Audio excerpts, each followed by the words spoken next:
My name is Stephanie Valentine. I am the head of communications for Global Thought Leadership for Invesco, which means I get an opportunity to coordinate all the smart thinking in the organization and make sure it's available to each employee that may need it. Any tips or advice to our younger audience members out there who need it and are leaving from school and learning all about adulting? So I would say one of the things that I realized coming out of college is that I really wasn't sure what I wanted to do. And then you just kind of fall into the urgency of needing a job.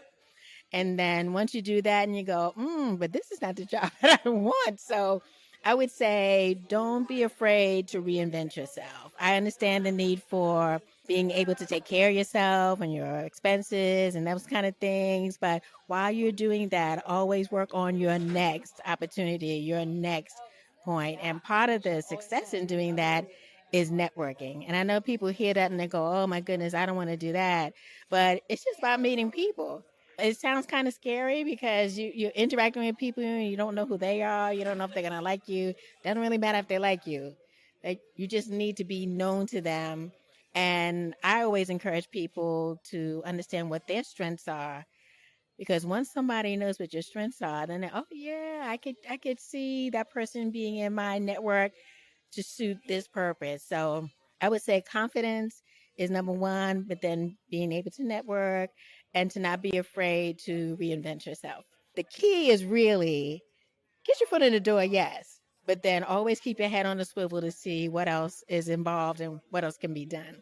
One more recommendation I would have is that we did a class here for our young professionals, and one of the books that we had them read was Intelligence Isn't Enough, and by Carice Anderson. And what she does in that book is the very same thing that I said to you. You know, you can be smart and go into an organization, but you're going to find 9 times out of 10, the managers are maybe not the smartest people in the room, but they're the ones that are the best known in the room.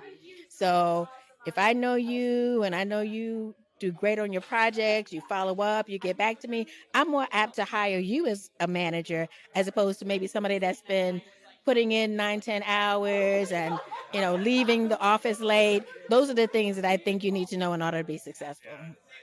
If there were a random dance move that you could think of that would express how adulting is making you feel today, what would that dance move be?